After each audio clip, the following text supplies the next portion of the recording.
Salam, hörmətli sosial şəbəkə iştirakçıları. Mən keçmiş siyasi məhbus Məmmədov Saməddin Qardaşxan oğlu, Cəlilabad rayon sakiniyəm. 3-cü qrup ömürlük gözdən əliləm. Mən uzun illərdir hamını tanıdığı kimi sosial şəbəkə üzərindən ölkədə gedən xoşagəlməz halları, xalqı sıxılmağı, dögülməyi, əzilməyi və işləməyən qanunlar barədə çoxsaylı video çıxışlarım olub, özüm danışmışam, kimisə problemlərini çəkib işıqlandırmışam. Bəzən bunu xaricdə nə edirlər? Xaricdən edən uşaqlara irad bildirirsiniz ki, çox vətəndaşlar irad bildirir ki, gəl o mübarizəni ölkədə apar. Bax, ölkədə mübarizə aparanın biri mən dəfələrlə həbs olunmuşam, müvəqqəti həbs olunmuşam, inzibati həbs olunmuşam, cəza almışam buna görə, 6 il bir yatmışam, sonradan bir cəza almışam.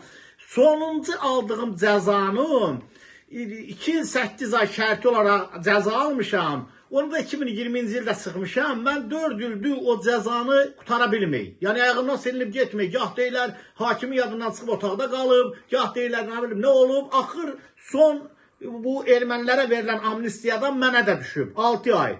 İndi həmən qərarı, Cəlilabad rayon məhkəməsinin çıxartmış olduğu qərarı mən əldə etmişəm. Yəni Cəlilabad rayon məhkəməsinin hakimi çağırıb bu qərarı mənə verir. Siz baş ağrı olmasın, bir də sonuncu vəziyyətini göstərim sizə. Qərara aldım tərəfini göstərim, onu da görəsiniz. Görürsünüz, qərara aldım və bir də göstərim ki, nə yazıb qərarda. Ki, 20 gün apellyasiya şikayəti verə bilərsən, protest verilə bilər, bunlar da müddəti ötüb. Hər birisi ötüb və hal-hazırda qərar əlimdədir. Bu 3-4 gündə həmi canlımı vurdular. Bu dəqiqə mənim sosial şəbəkə üzərindən canlı asa bilmirəm, nə qədər sayı düzəlmir.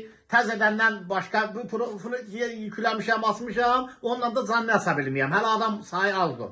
İkinci bir tərəfdən, hal-hazırda 3-4 gündə mənim polislər təqib eləyir. Şərrəmə istəyirlər, hansısa bir özlərindən təzə bir şey icad eləyiblər, bilməyəm nədir. Yer deşiyindən çıxmamışıq, bizim də müəyyən yerlərdə dostumuz, qohumumuz, əqrəbəmiz var. Onlar da siqnal ötürür mənə ki, Saməddin hazırdır, gedib səni tutacaqlar. İndi mən buradan bütün Avropa Şurasına səslənirəm, ölkədə olan səfirliklərə səslənirəm.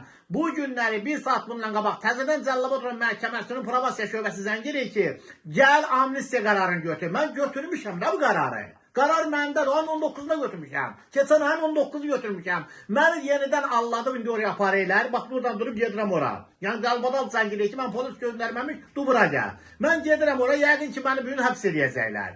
Bu 3-4 gündə də evim təqib altındadır. Özüm təqib altındayım. Elə bir kolondan prezident gedir arayasa. Arxamca polis bölümcə, nə bilim, qrajdanlılar, o xaricdəki uşaqlar gidirlər, amma onun gününə qalmışam.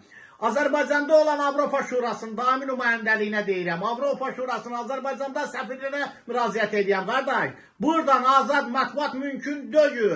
Mən həbs olunsam da, mənim cəza müddətimi Avropada, xarici ölkələrdə çəkməyə müraciət edirəm. Xahiş edirəm, mən həbs olunan kimi məni dərhal, mən elə bir cəza törətməmişəm, məni həbs eləsinlər. Mən günahsız bir insanam. Ölkədə gələn xoşagəlməz bütün cinayət və bütün baş verən öz başına çəkirəm, rüşvəti, korrupsiyanı çəkib yayıram. Buna görə məni bugün, sabah, indi hasası həbs eləyəcəklər. Bütün ölkə olan səfir, Amerikanın prezidenti Trump'a səslənirəm. Nə gözləyirsən, nə eləyək biz?